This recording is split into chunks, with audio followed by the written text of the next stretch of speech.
আসসালামু আলাইকুম। আশা করি মহান আল্লাহ তাআলার অশেষ রহমতে সবাই ভালো আছেন। আলহামদুলিল্লাহ আমিও ভালো আছি। কারণ আল্লাহ তাআলা যখন যে অবস্থায় রাখে সে অবস্থায় শুকরিয়া জ্ঞাপন করা উচিত। সেই ধারাবাহিকতাই আজকে আমি শুকরিয়া জ্ঞাপন করে বলছি আলহামদুলিল্লাহ আমিও ভালো আছি। কিন্তু আন্তরিকভাবে মানসিকভাবে ভালো নেই বাংলাদেশ। ভালো নেই বাংলাদেশের মানুষ। ঠিক তেমনি আমিও আজকে ভালো নেই।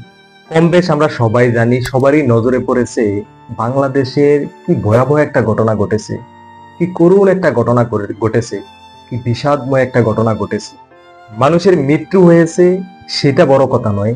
প্রতিটি মানুষেরই মৃত্যুর স্বাদ গ্রহণ করতে হবে, প্রতিটি সৃষ্টিরই মৃত্যুর স্বাদ গ্রহণ করতে হবে। আমরা যারা একবার পৃথিবীতে এসেছি তারা অবশ্যই মৃত্যুর স্বাদ গ্রহণ করতে হবে, তারা পৃথিবী ছেড়ে চলে যেতেই হবে। তাই মৃত্যু নিয়ে আমি কখনো আফসোস করি না, মৃত্যু নিয়ে কখনো আমি হায়ুতাশ হই না। আমি হায়ুতাশ হই, আমি কম্পিত হই, আমি চিন্তিত হই যখন রাতে ঘুমাইছি, সকালে ঘুম থেকে জাগতে পেরেছি সেই বিষয়টা নিয়ে। প্রতিটি প্রাণীরই মৃত্যুর স্বাদ গ্রহণ করতে হবে, দুদিন আগে পরে। কিন্তু তবুও কিছু মৃত্যুর করুণতা, কিছু মৃত্যুর নির্মমতার দৃশ্য দেখে নীরবে চোখের অশ্রু জোরে। আমার আপনার সবারই নজরে পড়েছে, সবাই হয়তোবা কম বেশ জানেন, সবারই হয়তোবা কম বেশ জানা আছে মাইলস্টোন কলেজের বিমান দুর্ঘটনার এই ভয়াবহতা, বিমান দুর্ঘটনার এই করুণ পরিস্থিতি, বিমান দুর্ঘটনার এই নির্মম মৃত্যুর দৃশ্য। এই মাইলস্টোন কলেজের বিমান দুর্ঘটনায় আজকে পুরো বাংলাদেশ যেন থমকে গেছে। প্রতিটা মানুষের অন্তর যেন কম্পিত হয়ে গেছে, প্রতিটা মানুষের যেন নিস্তব্ধ হয়ে গেছে, প্রতিটা মানুষের মুখের ভাষা হারিয়ে ফেলেছে, প্রতিটা মানুষ সেসব পরিবারগুলোকে সান্ত্বনা দেওয়ার ভাষা হারিয়ে ফেলেছে। ছোট ছোট বাচ্চা শিশুগুলো যেভাবে আগুনে পুড়ে কয়লা হয়ে গেছে, আগুনে পুড়ে নিজের শরীরের চামড়াগুলো ক্ষয়ে ক্ষয়ে গেছে। আসলে এইসব দৃশ্যগুলো দেখে নিজেকে নিজে আর কন্ট্রোল করতে পারিনি। তখন ভিডিওটা স্ক্রল করে দিছি, উপরের দিকে ঠেলা দিয়ে দিছি, কারণ এই সমস্ত দৃশ্যগুলো আর নিতে পারতাছি না। ফেসবুক, ইউটিউব সহ বিভিন্ন প্ল্যাটফর্মে ঢোকার সাথে সাথেই যখন এই সমস্ত দৃশ্যগুলো চোখের সামনে চলে আসে, তখন এগুলো স্ক্রল করা ছাড়া নিজেকে নিজে কন্ট্রোল করতে পারি না। এই মৃত্যুর দৃশ্যটা আমাকে খুবই আতঙ্কিত করেছে, খুবই মর্মাহত করেছে। হায়াত মউত এগুলো আল্লাহর হাতেই। তবে আমাদেরও কিছু সতর্কতা অবলম্বন করা উচিত ছিল আগ থেকেই।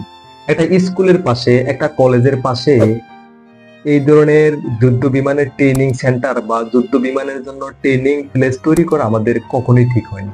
এটা আপনারা নেগেটিভ ভাবে নেন বা পজিটিভ ভাবে নেন, এটা আমাদের অবশ্যই ভুল হয়েছে। একটা স্কুলের পাশে, একটা কলেজের পাশে যেখানে ছোট ছোট বাচ্চারা লেখাপড়া করে, সেখানে এই ধরনের ট্রেনিং সেন্টার বা এই ধরনের ট্রেনিং প্লেস আমাদের তৈরি করা মোটেও ঠিক হয়নি। এটা আমাদের আগ থেকেই সতর্ক থাকা উচিত ছিল। কারণ দুর্ঘটনা, অ্যাক্সিডেন্ট এগুলো কেউ করে না, এগুলো হয়ে যায়। কখন কোথায় কিভাবে হবে এটা কেউ জানে না, কেউ বলতে পারে না। তাই আমাদের উচিত ছিল আগ থেকেই এই সমস্ত বিষয়গুলো মাথায় রেখে ট্রেনিং প্লেসের জায়গাটা সিলেক্ট করা। যাই হোক, সেই বিষয়ে আমি কাউকে দোষারোপ করছি না।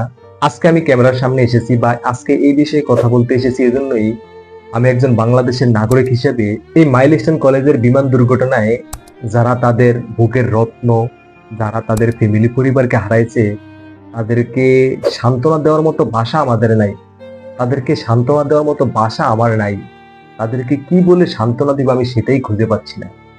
সর্বশেষ বলবো, এরকম একটি মর্মান্তিক দুর্ঘটনায় পুরো বাংলাদেশ সহ আমিও শোকাহত।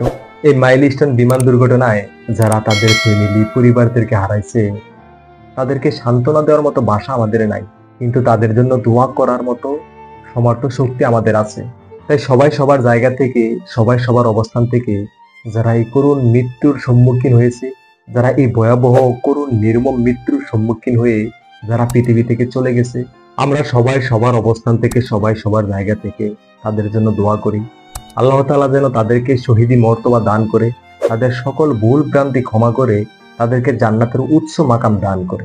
আর যে সমস্ত ছোট ছোট বাচ্চা শিশুরা চলে গেছে, যে সমস্ত ছোট ছোট বাচ্চা শিশুগুলো এই করুণ মৃত্যুর সম্মুখীন হয়েছে, আল্লাহ তাআলা যেন নিষ্পাপ সেই বাচ্চাগুলির উসিলায় যারা বুঝের বৃদ্ধ বয়স্ক, তাদেরকে মাফ করে দেয়, তাদেরকে ক্ষমা করে দেয়। সবাই সবার অবস্থান থেকে তাদের জন্য একটু দোয়া করে। আর আল্লাহ তাআলা যেন তাদের ফ্যামিলি, তাদের পরিবার, তাদের আত্মীয় স্বজনদেরকে ধৈর্য ধারণ করে এই শোক সহিবার তৌফিক দান করে। আর যারা এই ভয়াবহ দুর্ঘটনার সময় তাদের পাশে ছিল, তাদেরকে রক্ত দিয়ে সাহায্য করেছে, তাদেরকে চিকিৎসা সেবা দিয়েছে, তাদেরকে আর্থিক অনুদান দিয়েছে, সব মিলিয়ে তাদেরকে সাহায্য সহযোগিতা করেছে, আল্লাহ তাআলা যেন তাদের সাহায্য সহযোগিতাকেও কবুল করে নেয়। আর আমরা যারা পৃথিবীতে আছি, যারা বেঁচে আছি, আল্লাহ তাআলা যেন কখনো আমাদেরকে এই ধরনের বড় কোনো দুর্ঘটনার সম্মুখীন না করেন। আল্লাহ তাআলার দরবারে সেই দোয়া করি, সেই প্রার্থনা করি। আর আল্লাহ তাআলা যেন বাংলাদেশকে সকল প্রকারের দুর্ঘটনা, সকল প্রকারের বিপদ আপদ মুক্ত রাখে। বাংলাদেশের মানুষকেও যেন সকল প্রকারের দুর্ঘটনা থেকে, সকল প্রকারের বিপদ আপদ থেকে মুক্ত রাখে। আল্লাহ তাআলা যেন কোনো শত্রুকেও এই ধরনের নির্মম মৃত্যু দান না করে। আজকের মতো এই পর্যন্তই।